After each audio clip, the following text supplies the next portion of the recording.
Olá, bem-vindos, meu nome é Yair Alon e este é o nosso terceiro vídeo da série de Kabbalah com diversos assuntos. Hoje a gente vai falar especificamente da cosmologia e da metafísica dentro da Kabbalah, da visão da Kabbalah, ok?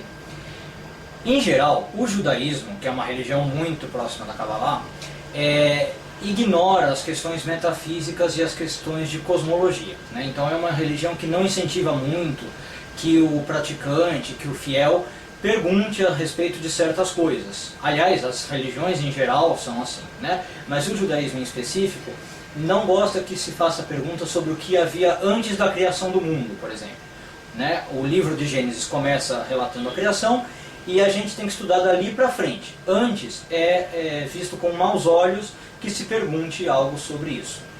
Na verdade, isso é assim, tanto que a gente encontra uma frase no Talmud, no Tratado de Hagigah, que diz que a pessoa que questiona ou que medita sobre 4 assuntos não faria falta no mundo, né? No sentido, a pessoa não deveria fazer isso. E aí o Talmud fala, quem questiona sobre 4 coisas não faria falta no mundo.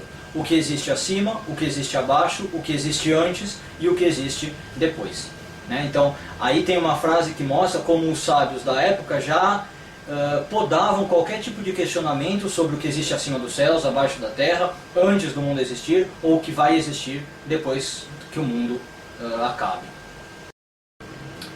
Mesmo assim, com essa questão judaica de não questionar muito sobre essas coisas metafísicas, hoje a gente sabe que existiam grupos de cabalistas, né, mesmo dentro do judaísmo, grupos de cabalistas que se reuniam, que formavam escolas para questionar sobre esse tipo de coisa, para estudar esse tipo de coisa.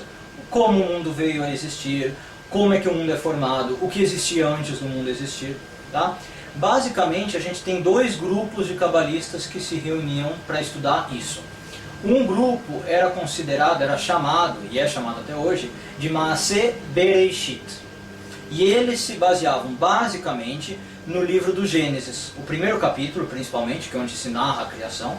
E estudando o livro do Gênesis, o primeiro capítulo em especial, esse grupo do Maaseh Bereshit tentava descobrir do que o mundo é feito, como é que o mundo veio a existir e tudo mais. Outro grande grupo é o do Maaseh Merkavah, ou Maaseh Merkavah, tem gente que fala com V, que é um grupo que aí se debruçava sobre o livro de Ezequiel, nas visões proféticas de Ezequiel, também basicamente o primeiro capítulo, e estudando as visões de Ezequiel, tentavam entender do que o mundo é composto, como é que o mundo é feito e tudo mais. Então, assim, infelizmente, muito do que esses 2 grupos fizeram foi perdido ao longo da história, né? Então a gente não sabe bem como é que eram essas reuniões desses grupos, o que se estudava lá, né, no grupo Maaseh Bereshit e no grupo Maaseh Merkavah. Mas também muitas das coisas discutidas por eles chegaram até nós através do Midrash, que é um livro judaico de relatos, e através do Talmud, que é um livro já até meio cabalístico. Então hoje a gente tem algumas indicações do que se estudava nesses 2 grupos, né? Esses grupos metafísicos a gente pode chamar.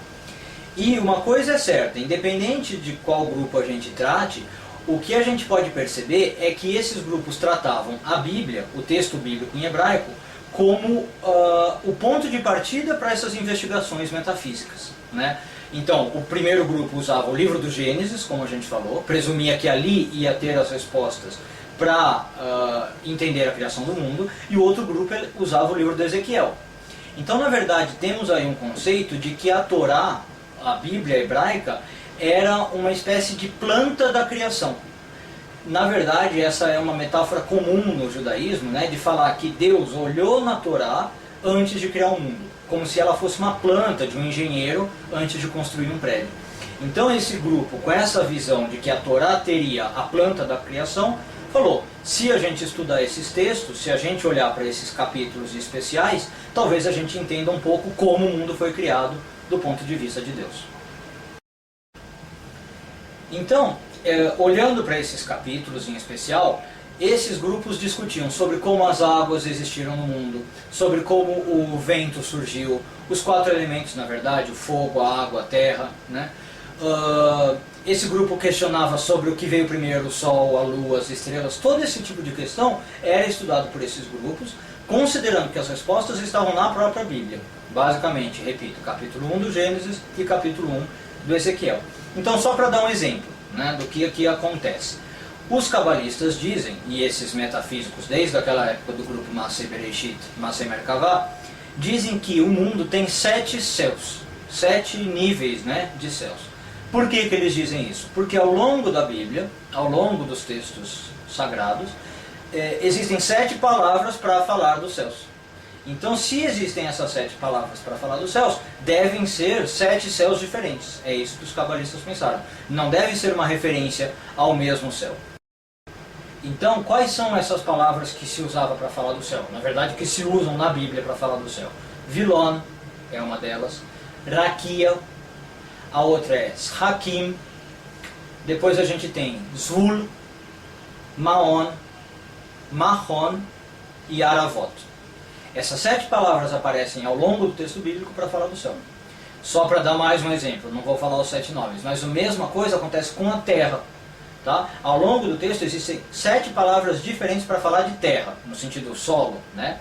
Então daí os cabalistas entenderam que devem existir 7 estratos de terra, 7 camadas de terra, porque existem 7 nomes, não se deve estar se falando da mesma terra. Então os cabalistas antigos já falavam que a terra tem 7 camadas, é composta de 7 partes, por causa dos 7 nomes que são usados ao longo do texto bíblico. Então com isso a gente encerra esse pequeno vídeo sobre a cosmologia e a metafísica dentro da Kabbalah, essas investigações desse tipo. E agora eu espero vocês no próximo vídeo, no vídeo de número 4, onde a gente vai falar de outro assunto interessante. Se você tiver qualquer sugestão, quiser entrar em contato comigo, tiver qualquer dúvida, pode me escrever no e-mail que está aparecendo na tela, yair.alon@hotmail.com, e eu ficarei bem feliz em responder e ter um contato com você. Então espero vocês no próximo vídeo, até o vídeo número 4, obrigado e até lá.